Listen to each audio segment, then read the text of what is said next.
katika silsila au series, kwa siku hizi waita series za darasa tunazoendelea, tumefika kuelezea swala ya kuomba mvua,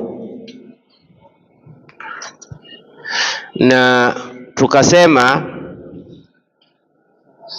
watu wa hali ya anga wanasema sababu ya kutokuweko na mivua ni kuvuruga mazingira, kukata miti na mifano yake. Lakini sisi Waislamu tukiwa tutakuwa tuna imani, hatutaki tuangalie shirika la hali ya anga, weather focus yasema nini.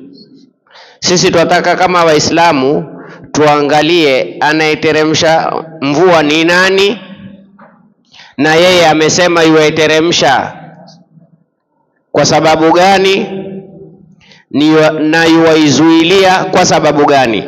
Baada ya hapo atana na wanaosema wao, kama ulikuwa kweli waelewa kweli mambo,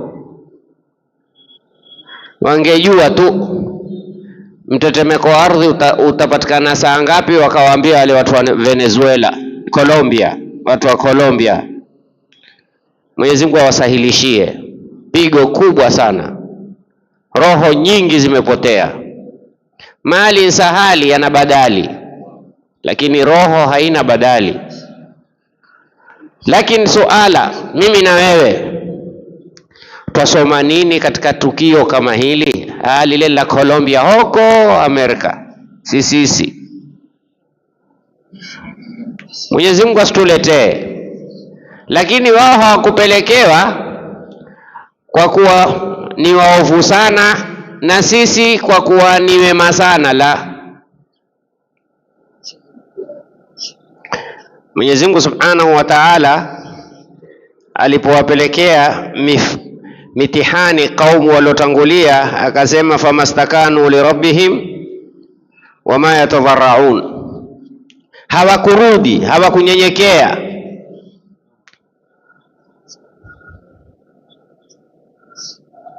Hawakurudi kwa Mola wao, hawakunyenyekea kwa Mola wao. Sababu kubwa ya kupelekewa adhabu, faakhadhnahum biadhabin, tukawapatiliza wao kwa adhabu. Ujue sababu kubwa ya watu kupatilizwa ni madhambi, na sisi si wachache wa madhambi. Dhahara alfasadu fil barri wal bahri bima kasabat aidi nnas liyudhiqahum ba'd alladhi amilu. Mwenyezi Mungu waonda watu kwa mitihani. Leo maji yalikuwa tamu, kisima ukifukua upata maji tamu, umekuwa kisima ukifukua upata maji ya baharini. Hii ni baadhi ya adhabu, lakini la'allahum yarji'un, henda wakarudi nyuma. Lakini kila tukiangalia tuendapo mpabaya zaidi. Angalau machafu yaone kwa vijana, wamekuwa hata watu wazima. Mtu amepita miaka 40 bado yeye ajiona mva kukaa duniani, bado ajiona yeye hajafikia wakati wa kurudi kwa Mola wake.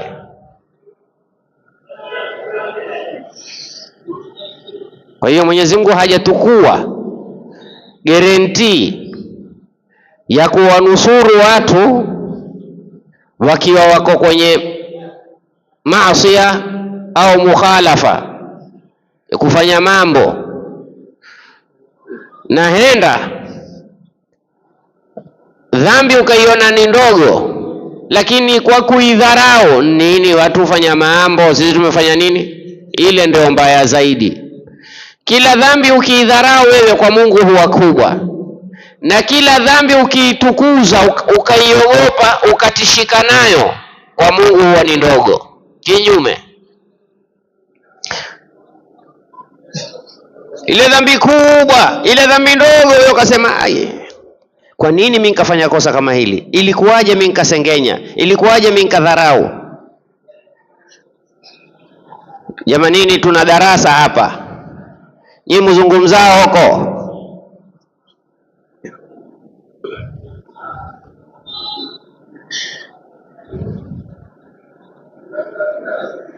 mngekuwa mikutano ya siasa mngenyamaa, mngekuwa na adabu na wanasiasa. Kwa Mungu hamuna adabu na Mungu? Hebu tokeni nje kama mtaka kuzungumza.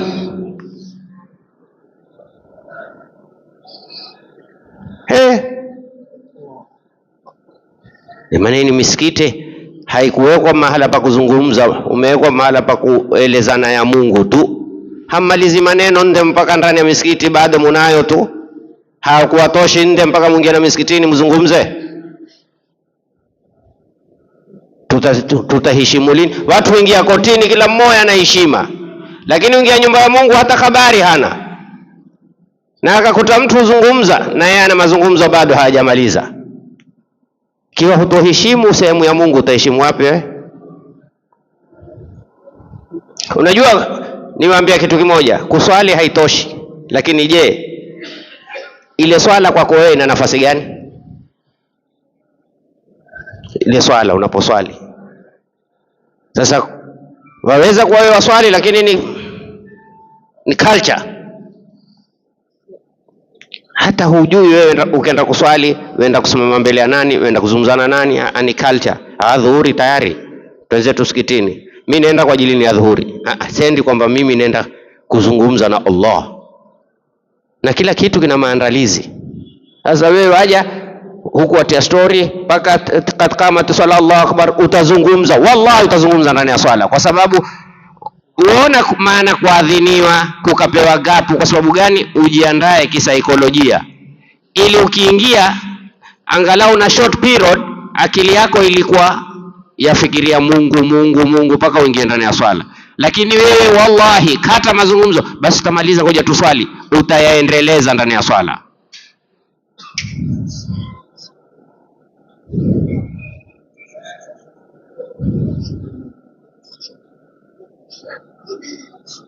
Mtume sallallahu alayhi wa alihi wasallam alieleza sababu ya chaka, akasema walam yanqusul mikyala wal mizana illa ukhidhu bisinina. Watu vipa vitu kwa vipimo vyake. Kila kitu ataka ukipe kipimo chake. Dunia ipe kipimo cha dunia, akhera ipe kipimo cha akhera, na kila mmoja hukiheshimu kile ambacho kwake ni muhimu. Hutokuwa wewe tabia yako ni kupunguza, ni kutoweka sawa sawa vipimo, ila Mwenyezi Mungu atawaletea ukhidhu bisinina, chaka. Leo angalia, kumekuwa hakujulikani chakula kiagiziwe wapi. Hata bahari imekuwa na chaka. Ushawahi kusikia bahari? Ile bahari wana chaka, ukawa hakuna samaki, kuna chaka cha samaki pia. Subhanallah. Tuangalie, twasingizia visingizio visiokuwa na maana, lakini hakika bado hatujakuwa na istiqama katika dini, hatujakuwa na msimamo utakiwao na Mwenyezi Mungu. Wa allahu istaqamu ala tariqa la asqainahum ma'an ghadaqa. Mivua inaokuja ya siku hizi haina furaha. Mivua ikinyesha mashamba huharibu mimea, ikinyesha mijini hubloki sewage. Umekuwa hufurahi jua, hufurahi mvua. Kutila al-insanu ma akfara. Hujui ni hali gani ya weather kwako itakuwa ni mzuri. Sasa Mwenyezi Mungu Subhanahu wa Ta'ala huwa twisti watu, awaangalie vipi watakukaa wakumbuke. Sasa hatuwezi kukaa tukakumbuka, ila lazima turudi kuangalia tunakosa gani kwa Mola wetu Subhanahu wa Ta'ala. Kuna matatizo gani ya mafungamano yetu na dini yetu? Kila mmoja akae asimpigilize mwenzake, angalie, manake kila mmoja ana majukumu juu ya dini yake. Msomi aelezee elimu, tajiri asukume, mwenye nguvu ajitolee kwa nguvu yake kuihami dini, mwenye fikra ajitolee fikra yake, mwenye mawazo ajitolee mawazo yake. Kuna watu hawana hata fikra nzuri, Mungu amewajalia hivi vichwa vao havitoi faida yoyote ila kumfaidisha kinyozi, na angeumbwa kipara hata kinyozi pia asingepata faida. Mungu amemjalia na nyele, henda kwa kinyozi, ule kinyozi angalau akafaidika na zile nyele zake, basi kichwa chake faida yake ni hiyo tu. Fadhali kile kichwa cha kuku ngao kufanywa supu kikachemshwa. Kila mmoja, na ndio kaona Mtume akasema kullukum ra'in, kullukum, si kul juz'i, kul kulli, sote tuna kitu tunakitunga. Ikiwa huna familia, ngani nafsi yako, na hakuna sokuwa na familia. Hakuna alotumbuka kwenye bahari wala alopasua kwenye jabali, sote tumezaliwa ra'in, ni watunga. Wa kullukum mas'ulun, na kila mmoja ataulizwa. Na ndio ukaona Mwenyezi Mungu katika masala ya kiyama asema kwamba kila mmoja atamjia Mwenyezi Mungu farda, peke peke, farda peke, wewe peke yako, wewe msupport utakao kumsupport, mshangilia utakao kumshangilia, hata ukashangilia mitume, lakini kwenye hisabu utakwenda peke yako. Ma min ahadin illa wa sayukallimuhu rabbuhu laysa bainahu wa bainahu turjumani, tazungumza naye uso kwa mato. Kwa lugha ya watu wengine macho nne. Macho nne manake miango mawili na yako hakuna watatu wetu. Alas, ikiwa kesho Kiyama, yauma yusalu sadiqina, wa kweli wataulizwa ule ukweli wao ulikuwa kwa lengo gani. Hao wa kweli walikiishi kiukweli, ukweli, hawana unafiki, wataulizwa ule ukweli wao. Haya, kina sisi kama mimi wenye malengo, subhanallah, huyo ni mkweli jamanini. Hakuna kitu kizito watu watakao kifikirie kama kwenda kusimama mbele ya Mwenyezi Mungu Subhanahu wa Ta'ala, na hakuna kipesi kama kwenda kusimama mbele ya Mwenyezi Mungu. Ni kizito kama hukujipanga. Unajua siku zote ikiwa ulikuwa hujui kama kuna barabarani kuna roadblock na yafungua mabegi, sikujua bwana, singebeba. Sasa na wewe usijifanye hujui, hamnazo.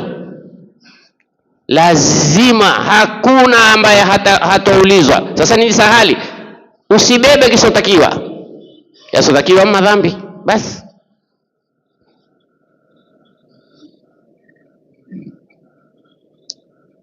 Sasa sala ya kuomba mvua imewekwa, watu wakiona hali wakaambiwa haya basi amueni mumlilie Mwenyezi Mungu, Mwenyezi Mungu awanyeshee. Na sasa twahitaji mvua ya nyoyo zaidi kuliko mvua ya mimea. Lao hizi nyoyo zetu zitakuwa safi, huna haja tena wewe kwenda kuswali swala ya kusumba. Safari moja kuna bwana mmoja alikiitwa Bahlul, aliona watu wenda kuswali.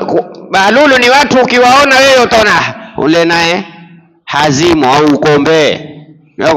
Kuna watu wengine wakombele akili zao, amepita akili za watu, yani akili zake sisi huita wayuwayu, yani hazimo. Kwa mtazamo wa watu,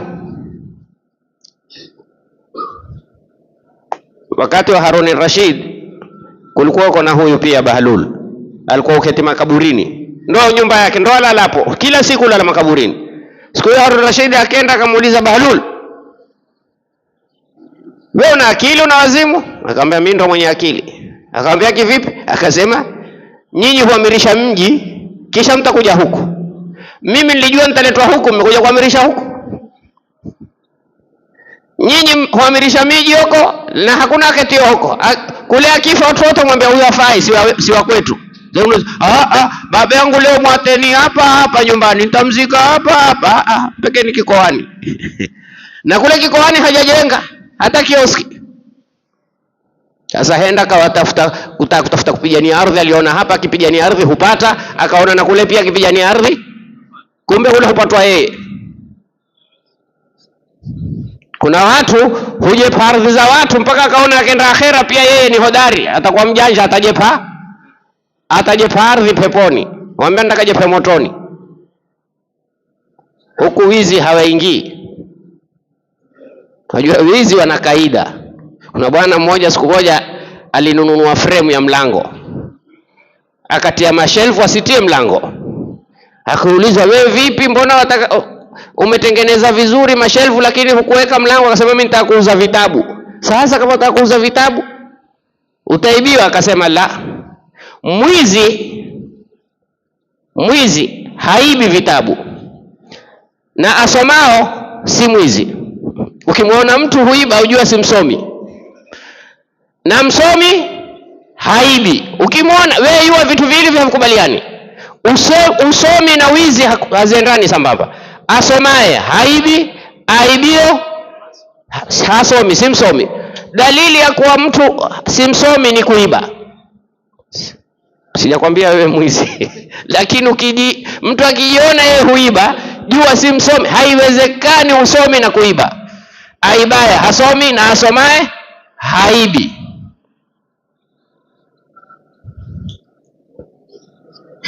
Sasa Bahlul amwambia Harun Rashid, mimi nimejua huku sitoishi maisha yangu nitamalizia. Waswahili kuambia mwenda tezi na homo marejewa, huku ndio ngama mmekuya mapema. Nyinyi mkitizia huko wamirisha huko. Sasa siku moja watu wametoka kwenda kuswali swala ya kuomba mvua. Bahlul akawaona. Ni mtu keti mashamba. Jamani, ni mwendao wapi? Ambia tunaenda kuomba mvua. Akawauliza, biqulubin samawiyya au biqulubin ardhiyya? Mwenda na nyoyo zenu zimefungamana na mbingu au nyoyo zenu zimefungamana na ardhi? Yani kila mmoja hatamani kilioko ardhini, hatamani kilioko mbinguni. Yani hatamani kilioko kwa Mwenyezi Mungu. Biqulubin ardhiyya. Haya, nendeni. Bahlul akawata jamaa, wakapiga madua, jua huzidi kung'ara. Alionesha ishara yoyote kwamba ngoja kidogo, kalainika kuonesha kuna upepo umebadilika, hiyo kijimvua kitakuja. Makini. Walipokuwa hurudi, Bahlul akamwambia, vipi mmeomba? Akamwambia, nyinyi mmeomba kwa nyoyo zote za duniani. Huwezi kumwomba Mwenyezi Mungu mvua kwa moyo ulofungamana na mbinguni, ila Mungu atakunyeshea. Akamwambia, huomba vipi? Akamwambia, kitini kando. Akapiga rakaa zake. Huko ndani ya swala ngoma. Mmemvua huo. Nyinyi mwenda kuomba mvua, huyu mmemdhulumu huyu mmempokonya huyu mtukana huyu amtamania huyu mabaya. Haiwezekani Mungu akawanyeshea mvua. Mwanzo safisheni nyoyo zenu. Sikia, illa man atallaha biqalbin. Na ndio kaona sasa imamu atakiwa watangazie watu wafunge siku 3 ili wajitahirishe baina yao na Mwenyezi Mungu. Warad lilmadhalimi, na arudishe dhulma. Kila mmoja kama umemkosea mtu mwambie, bwana naomba nisamehe, mimi nilikusengenya, mimi nilikufanyia hivi, mimi nilikukosea heshima mimi. Na kama una haki yake ufanye nini? Unajua haki, hata ukenda umra usile mali ya watu kisha ukasema hata kwenda umra moja tu tosha, nenda umra 100. Haki pako irudishe. Angalia Mtume sallallahu alaihi wasallam asemaje? Ule anayekufa kwenye vita, shahidi, haingii peponi mpaka arudishe deni lake. Ile deni alirudisha. Na Mwenyezi Mungu asema katika hadithi al-Qudsi, sitomtia peponi ambaye anastahiki kuingia peponi na yeye ana dhulma kwa mtu aliyokustahiki kuingia motoni mpaka amregeshee dhulma yake. Yule motoni hata ukamregeshea tamfaidisha nini? Lakini lazima uoneshwe tu ule utungu wa kudhulumu. Umemdhulumu mtu sio peponi. utalipwa haki yako. Kwa hiyo mimi sielezei kwamba tunataka kwenda kuswali swala mvua. Tumefika katika mlango wa swala ya, manake hii darasa tumeanzia kuanzia mwanzo kutawadha. Wale wajao hapa watajua, sema ustadhi upanga kuomba mvua. Mwanzo tusiombe mvua, tuombe maghfira, tuombe msamaha, tuombe kurudi kwa Mola wetu. Hasa hichi kipindi cha siasa ndo watu ingia madhambini kinguvu. Ya rete ingekuwa watu ingia madhambini kwa ajili ya kuitetea dini. Wewe ingia kwenye dhambi kwa ajili ya kumtetea mwanasiasa, umtukane mtu, umvundie mtu heshima, umtane mtu, umuue mtu kwa ajili ya siasa. Usama alikiitwa Hibbu ibn Hibbi Rasulillah, maana yake kipenzi wa kipenzi cha Mtume sallallahu alaihi wasallam. Sikia hilo jina, na jina hilo alikimuita Mtume sallallahu alaihi wasallam kwamba wewe ni kipenzi cha mtoto wa kipenzi wa Mtume. Lakini alimuua mtu kwenye vita vya baina wa Waislamu na wasoko wa Waislamu. Yule mtu aliponunuliwa upanga alisema ashhadu an la ilaha, Usama alianguka naye. Jamaa wake akampa habari Mtume sallallahu alaihi wasallam. Mtume akamwambia akataltahu, umemuua baada an qala la ilaha illa Allah, baada akashasema la ilaha illa Allah. Amesema mara moja tu. Fikiria wewe kwenye siasa uko tayari kumuua mtu, siku zote usema la ilaha illa Allah. Huyu mara moja tena kwenye vita. Usama akamwambia ya Rasulullah, inma qalaha khawfan min as-sayf. Huyu amesema uogopa, umeona upanga unakaona. Siku moja kule kwetu Lamu tulikuwa twaoga sisi, siku ya mvua kuu. Sasa kuna kijana mmoja, si kabila letu, huona kila ajaye hujitosa. Akaona kumbe ukijitosa ukiinuka kisha utafanya hivi utaoga. Na mai mvua kuu lile mai mengi. Akaja mwenyewe amevua fulana, akaja akajirusha, kumbe hajui kuogelea. Sasa mimi na wendani wangu tukamuokoa. Sasa tukamwambia silimu au tutakuwa hata ufe. Rai. Aliona kifo.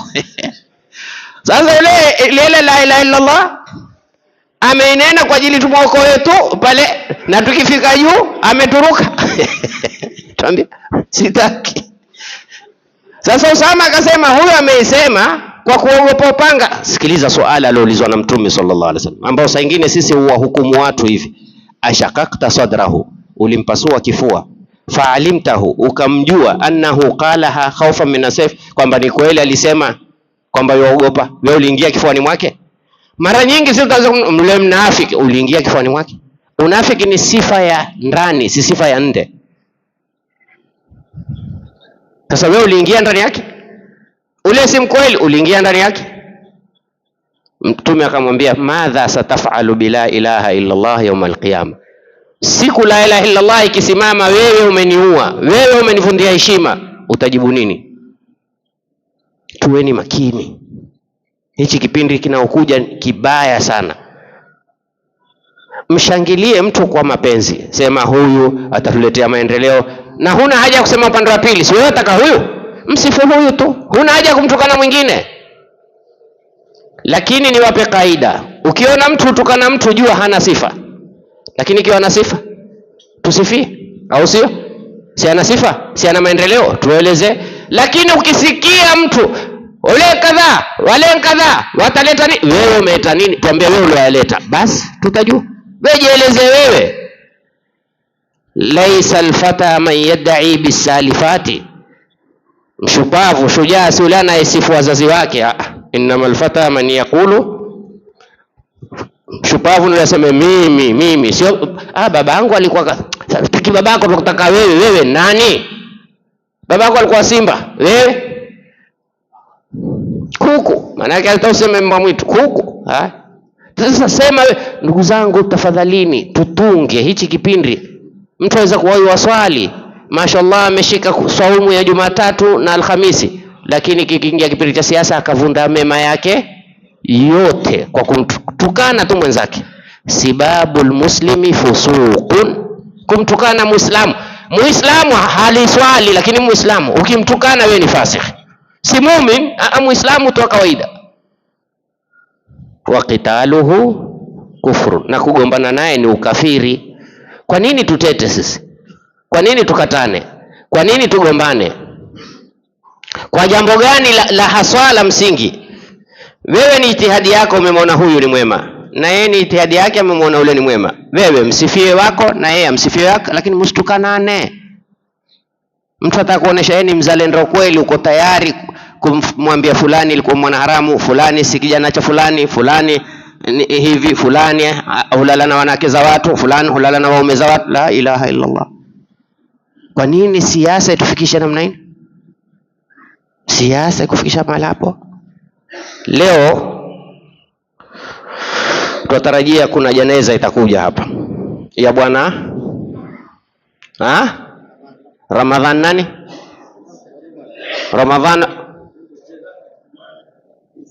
Ramadhan Othman. Huyu alikuwa ni dereva akipeleka, haitwi dereva, apeleka feri kula nani?